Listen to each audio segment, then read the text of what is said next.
What's up, everybody? Matt Nuzzo hanging out here at Rio to talk to you about the new Armstrong FG wing board. So we've got here the new Armstrong FG board. We've got the previous FG wing sub board, just to talk about some of the differences. One of the main things that they've continued to evolve is the construction. So this is their carbon and Negra construction. This is a top tier sandwich construction that really nobody else in the market can make at this weight or this quality for the pricing which they're offering, because this is a really expensive way to make boards. Because they own their own factories, they can do that and bring it to you at a more affordable price, as well as making sure that that quality continues to evolve and get better and better. It's extremely ding resistant, it's super strong and super lightweight. As well, you've got the dual carbon stringers, which is Armstrong exclusive. Nobody else is doing that or can figure it out. The dual carbon stringers fuse to their custom carbon boxes, which are really long so they can fit any foil on the market. You've got a foil like a Go foil or Axis has a lot of front foot kick. You want to ride it all the way back in the boxes. More neutral foot ride like a Lift or an Armstrong foil, middle to more forward in the boxes. Still, generally speaking, if you're more beginner, you're gonna ride it farther back. More advanced rider, gonna ride it farther forward. So right here, I've got the 48 liter compared to the 50 liter I've been riding for a while. This board has been, a couple hundred sessions on it. It's well worn. Love the FG wing sub, and it's still gonna be relevant out there.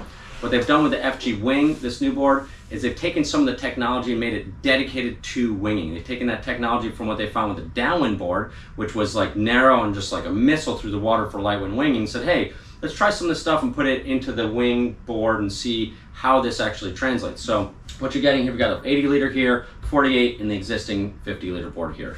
So what you're getting when you get this new board is a board in similar volume that's going to be significantly narrower, and it's going to be quite a bit shorter. So this one's a couple inches narrower than the board next to me, as well as it's going to be a couple inches shorter.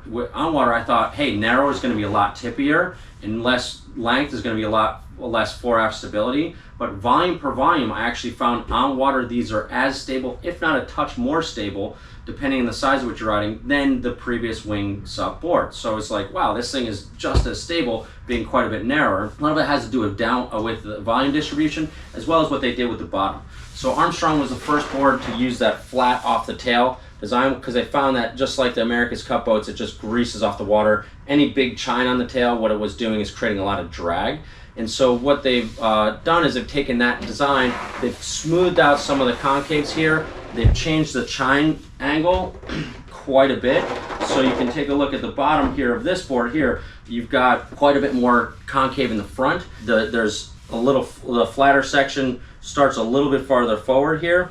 And then also the chines are drastically more vertical on this board here. So all of that means that this board has a lot of stability, but then the narrowness is allowing you to, when you get up on foil, is that narrowness allows for really comfortable, controlled rail-to-rail turning. So you're getting faster rail-to-rail turning, faster turning through jibes, faster turning on waves, and that's just really a crazy improvement. So on water, volume per volume is as stable as the previous version. Sometimes in some really choppy conditions, the narrowness is actually a little bit more stable.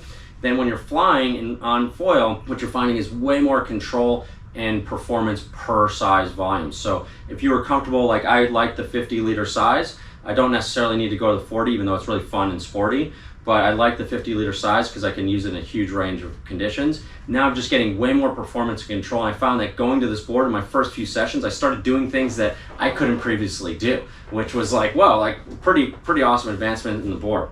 Also the board, they've improved the deck pad, made it slightly thicker with deeper grooves. This is an EVA memory foam pad, so it's really comfortable on your knees. So some of the bigger boards, a lot of traction pads out there for beginners, just eat your knees up, eat your feet up, which this board does not do. It's really nice. We've also got these foot wedges on the side, so when you're kneeling, you know where the side of the board is.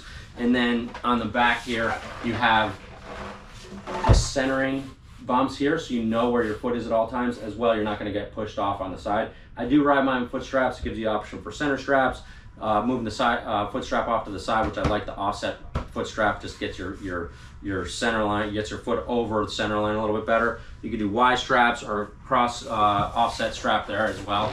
So a lot of great improvements. The final thing that they've changed is the board bag, which all the Armstrong boards do come with a board bag. This board bag, they've updated the materials to this cool kind of really heavy duty but reflective material. And so it's not gonna be like kind of one of those cheap foil bags that just delam and blow out. This bag is gonna last a really long time. They've tested these materials for quite a bit of time. So we're gonna do an on-water review, but wanted to get this information out there so people understand the differences with the new Armstrong FG wingboard, and also can kind of see how beautiful and awesome these boards are. Yeah, so we're gonna do some on-water reviews and get these things out there. We've been putting them through the paces, so want to get some on-water experiences and tell you about that.